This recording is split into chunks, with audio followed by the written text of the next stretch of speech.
Osmar, a gente conversou de fazer esse bate-papo e gravar e compartilhar com as pessoas, porque o conteúdo que você traz, a espiritualidade que você testemunha, ela não é comum, não se encontra nas igrejas evangélicas. Eu só fui descobrir tudo isso com você, mesmo tendo nascido e crescido na igreja. Por quê? O que aconteceu com a igreja evangélica que a gente perdeu contato com essa tradição, esse testemunho? Acho que por várias razões. Eu diria que a primeira é porque nós nos distanciamos muito das fontes originais do cristianismo, que são orientais. Então, quando a fé cristã sai do Oriente Médio, por exemplo, vai para a Grécia, ela é impactada muito pela filosofia. Quando ela vai para Roma, pela instituição, pelo poder, a questão do poder mesmo, da autoridade espiritual sobre todo mundo. E daí, quando ela vai para os Estados Unidos, ela fica mais baseada no desempenho, no resultado. E aí a gente perdeu isso.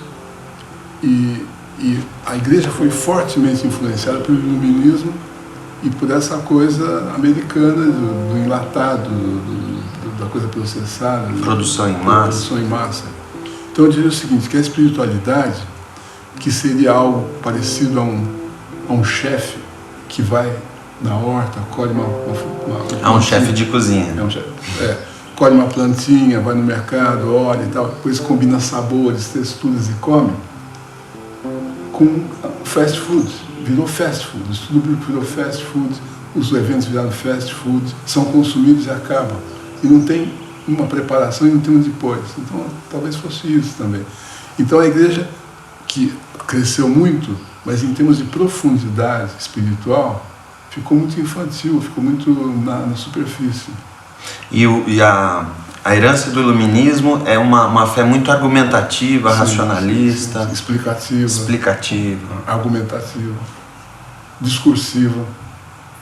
Então, assim, o Evangelho virou um discurso, virou uma ferramenta de resultados. Então, se perdeu um pouco a alma do Evangelho, do Cristo vivo, né? Que é um homem que fez muito pouco ali. Ele andou ao redor 100 quilômetros, nunca escreveu um livro, nunca comandou um exército, tinha 12 discípulos. Não fundou uma instituição. Então, foi perdendo tudo isso. Claro, fabuloso. Né? Parece que estou andando. Em solo de 500 anos. 500 anos, o relógio da cidade. Imagina quanta história aqui. Você fala também sobre Jesus ter começado o ministério dele aos 30 anos. Uhum. E logo que ele começa, ele vai para um retiro, é isso?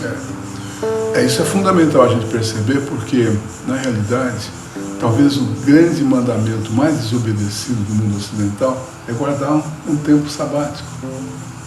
Então, a sociedade cansada, a sociedade que precisa de mais consumo, mais resultados, mais dinheiro, mais estudo bíblico, mas está sendo vazia, porque não sacia. Então, esse movimento de Jesus, de esperar até os 30 anos e começar com 40 dias de jejum no deserto, é fabuloso. A gente não sabe o que é isso. Porque Jesus, antes de enfrentar a sua agenda externa de ministério, precisava enfrentar a sua agenda interna, como o homem foi tentado. Ele precisava lidar com isso.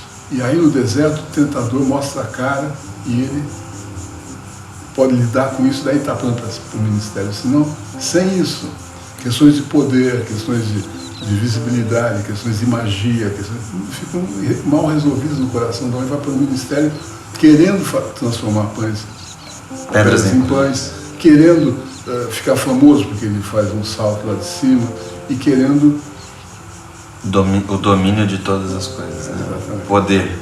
Se prostrado me adorares, é uma fala do diabo. Tudo te darei, não está na boca de Deus. Não está na boca de Deus. Ao contrário, Deus tereis aflições, o filho do homem não tem onde reclinar a cabeça. Então, aí começam os desvios. Porque não tem uma percepção interna desse mundo interior das paixões que estão no coração do homem não são lidadas. Então, hoje, muito comum, pastores que são movidos pelo poder e pela ambição de um projeto pessoal de visibilidade, de dinheiro e tal. Então, isso aí... Quer dizer, o evangelho continua o mesmo, que a pregação, o conteúdo continua o mesmo, mas o espírito do evangelho se foi. Ficou um evangelho desencarnado, sem alma. E nós aprendemos muito com o testemunho das pessoas, né? Não, é difícil um conteúdo ficar voando, tá encarnado, como você disse. E isso comprometeu muito o testemunho dos evangélicos, né? Porque as pessoas pregam uma coisa, mas vivem outra. Então a pessoa não acredita mais. Assim, há 30, 40 anos atrás, alguém dizia eu sou um pastor, tanto no mundo corporativo, no mundo intelectual, no mundo das artes, a pessoa fala, puxa, parabéns, que legal, respeito. Hoje... Que é a distância. Não é mais o conto do vigário, né? Agora é o conto do pastor. Então como é que o cristianismo hoje, com tanta divisão, com tanta briga, com tanta ruptura, pode ser conhecido como aqueles que amam? Uns aos outros. Aqui no Brasil a gente teve um trauma, né? Um anticatolicismo no seio dos evangélicos por conta dessa rixa que deu a impressão para os evangélicos de que a igreja começa em 1517 com a reforma. É verdade. Mas tem 1500 anos. De história, que tem uma herança extraordinária e que a espiritualidade contemporânea está buscando essas fontes. Muito mais do que toda essa programação enlatada de apostilhas, de cursos que você põe um xizinho para descobrir o dom, por exemplo, isso não, que é uma coisa muito mercantilizada, muito lado esquerdo do cérebro, muito linear, muito verbal, muito analisada, analítica. Então, se perdeu um pouco a intuição, a imaginação, o êxtase, o temor, a criatividade. E especialmente nos anos, vamos ver, 70, eu não vivi isso, mas você viveu bem. A igreja tinha um fantasma que era a nova era, o esoterismo, e parece que todo esse lado direito do cérebro, que é o lado artístico, sensível, foi rejeitado e jogado fora junto com esse fantasma, né? É uma das heranças mais fortes da Igreja Evangélica Brasileira, é o fundamentalismo. O fundamentalismo tem por base um inimigo que precisa ser vencido. Então pode ser o cigarro, pode ser o baile, pode ser o evangelho social, pode ser o comunismo, mas ele se une em torno do inimigo. Então é reativo, não é proativo, é reativo. E marcou muito a história da igreja, o fundamentalismo, principalmente na questão da divisão entre o mundo e as coisas do mundo. O sagrado e o profano. Então não pode mexer, porque não pode ter barba, não pode ter isso. Então isso criou um estado assim de suspeita quanto à cultura, de suspeita quanto àquele que não pensa como eu. E claro, isso aí não ia dar certo nunca, porque o Cristo é inclusivo, ele abraça todo mundo. Imaginar que Jesus Cristo tinha entre os discípulos um publicano que cooperava com a força imperial romana invasora e tinha um zelote, que era um homem que... revolucionário. Que pegava em armas para expulsar os... Mas nunca se falou nada. Nunca se falou nada. Eu conheço Cabo Verde. Cabo Verde.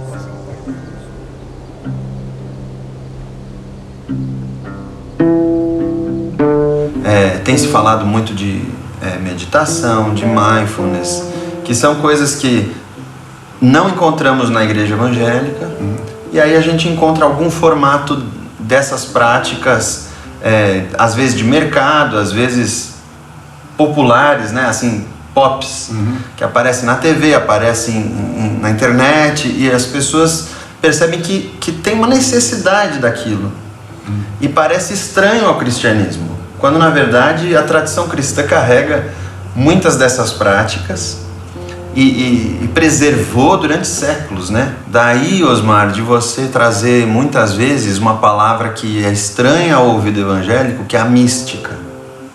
O que é a mística? Eu diria assim, que a fé cristã se apoia num tripé, que é a teologia, a mística e a missão. A teologia é o estudo bíblico, é o estudo da palavra, é mais cognitivo, é mais acadêmico. É importante estudar grego, hebraico. Faz parte. Faz parte, né? Se aprofundar o estudo das escrituras, a hermenêutica, etc. Mas se eu ficar só nisso e não tiver a mística é a transcendência, é o temor, é o susto, é a visitação, é o coração que dispara. É uma integração entre a mente e a emoção. Precisa chegar na emoção no Evangelho. Eu preciso sentir o coração apertado, eu preciso sentir uma lágrima no olho, eu preciso sentir uma estranha e misteriosa presença que eu não tenho controle, que eu falo, com quem que eu estou lidando, o que é isso, meu Deus? Então isso se perdeu na oração, se perdeu no culto, se perdeu na mística. Até porque, para isso, eu preciso de muito silêncio para perceber esses movimentos misteriosos de Deus, são muito sutis. Não são assim, avassaladores. Ele está na brisa, ele está nas entrelinhas, exatamente. Então acabou que a gente vive um pouco como os discípulos de Emaús, né? A gente está com ele, mas não sabe direito que é ele. Os olhos precisam se abrir, né? Já, exatamente. Então a mística diz respeito a tudo isso, só o Espírito Santo pode fazer. Então hoje é um evangelho que é muito mais ligado à capacidade humana de fazer um sermão, de fazer uma oração, do que uma inspiração divina, fruto de uma intimidade com Deus. Daí você é diferente. Então eu posso pregar um sermão que eu não preciso do Espírito Santo. Porque eu estudei hermenêutica, eu estudei homilética, eu fiz grego e tal. Eu prego um sermão maravilhoso, impecável do ponto de vista teológico. Mas sem alma, sem coração, sem a presença do Espírito Santo. A espiritualidade é isso. A espiritualidade é a vida no Espírito Santo. E o Espírito Santo é um pouco assim, eu não sei para onde vem nem para onde vai. Aliás, o texto diz assim, que não é o Espírito, é a pessoa que é cheia do Espírito Santo, que não sabe de onde vem nem para onde vai. Que é um outro tipo, você perde o controle, está na mão dele. Então, muitas vezes eu me surpreendo com o que eu escrevi. Foi uma unção naquele momento, eu já tenho outra, mas aquele momento ela me deu... Então eu falo, aqui tem coisas que não é minha. Então isso é a mística.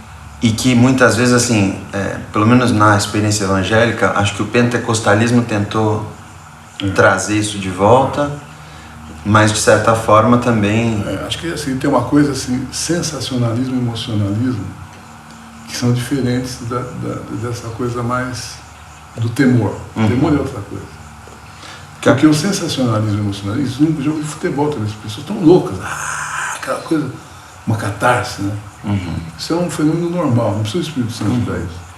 E que eu consigo produzir e reproduzir, né? Às vezes a igreja tenta produzir uma sensação e uma experiência, não né? Tem jeito.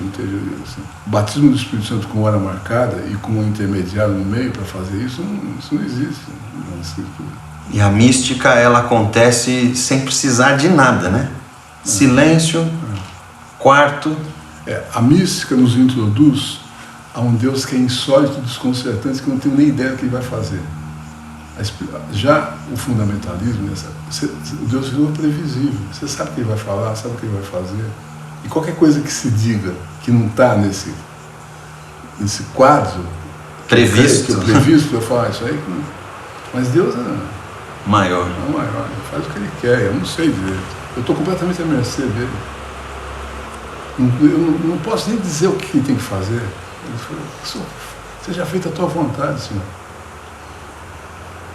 Eu estou disponível aqui para o que vier. Quiser ferir, fere, quiser cura, quiser tirar, quiser dar. O Senhor sabe como cuidar de mim, minha vida está na tua mão. Tanto faz eu estar na pobreza como na Paulo, na pobreza, na riqueza. Então essa coisa mais dialética, os evangelhos não conhecem. As nossas orações não parecem assim, né? Não, as nossas orações são completamente diferentes do livro de orações, que são os salmos. Tem poesia, tem metáfora, tem intimidade, tem palavras assim que elevam a alma no sentido de... Porque elas são belas. A beleza nos eleva, né? Um sentimento nobre que está dentro da beleza. São orações assim de poder, de decretar, não sei o quê. De brifar Deus. E a vida de oração também, isso não só pedir, né? Não tem outra coisa. É engraçado porque a gente pede, mas depois nunca agradece. Entendeu? Então você vai numa reunião de oração, quais são os pedidos? Ninguém fala quais são as ações de graça. Você viu que tem umas faixas de grama do lado da rua? Era pra... Isso aqui Não, não é essas não. Lá em cima é pra cavalo. Né?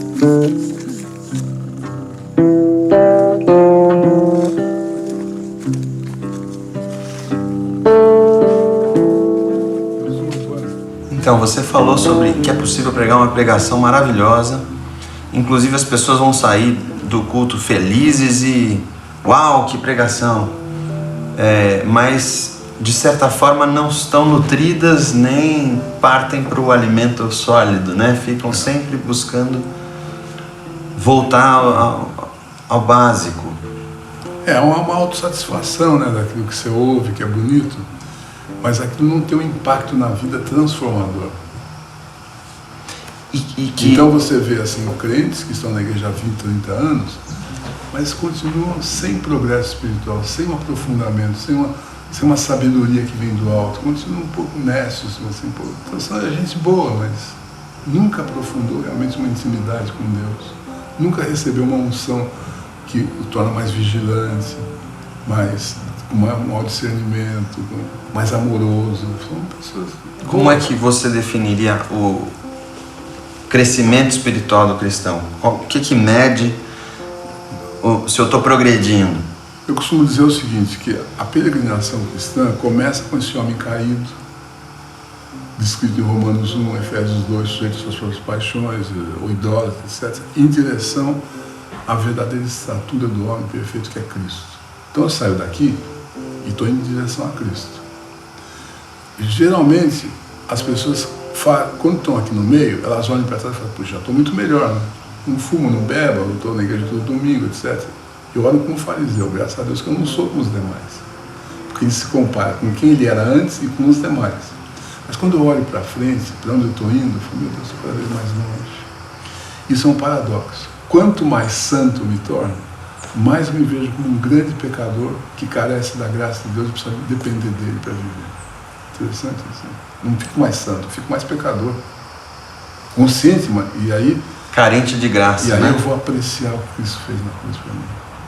Agora, esse homem vai orar assim, graças a Deus que eu não sou como os demais homens, como aquele fariseu ali, como aquele publicano que está orando ali, eu estou na igreja. E outra coisa também, assim, que eu costumo dizer é o seguinte, que a igreja, de modo geral, principalmente no segmento da igreja, foi para Pentecostes, que é a vitória, que é a glória, sem passar pela paixão. Foi direto. Daí... para o poder. Para o poder, para os benefícios, para a manifestação gloriosa do Espírito Santo com fogo, com línguas, com etc., com 10 mil convertidos, não sei, mas nunca passou pela paixão. E essa categoria é uma categoria da mística, o quebrantamento. Esse homem que chora aos pés da cruz pelos seus pecados e olha para o grande preço da minha redenção, que é a cruz. É uma experiência profunda. Mas não é uma só, uma vez por todas, uma conversão, é todo dia. Inclusive na monástica, a oração normativa, fundamental, é Senhor Jesus Cristo, tem compaixão de mim. Senhor Jesus Cristo, tem misericórdia de mim.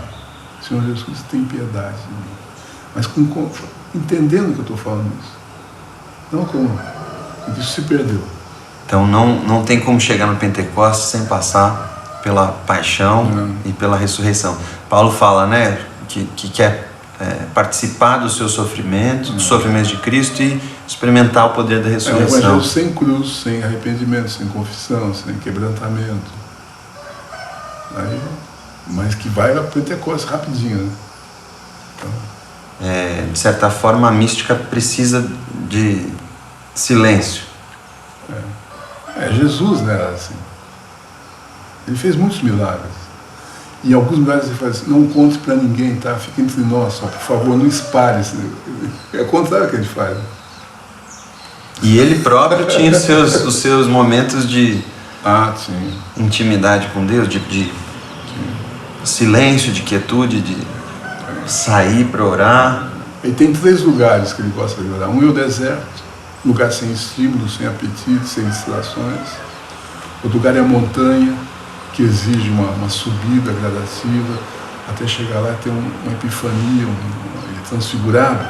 Depois ele fala, não, vamos descer, tem um demoniado lá embaixo. Então esse movimento. E o jardim, lugar de texturas, perfumes, mas lugar de grande angústia também, uma oração cheia de angústia. Então, você não sabe o que é isso. O deserto, o jardim e a montanha estão dentro de nós. São maneiras de orar que Jesus orou que a gente desconhece.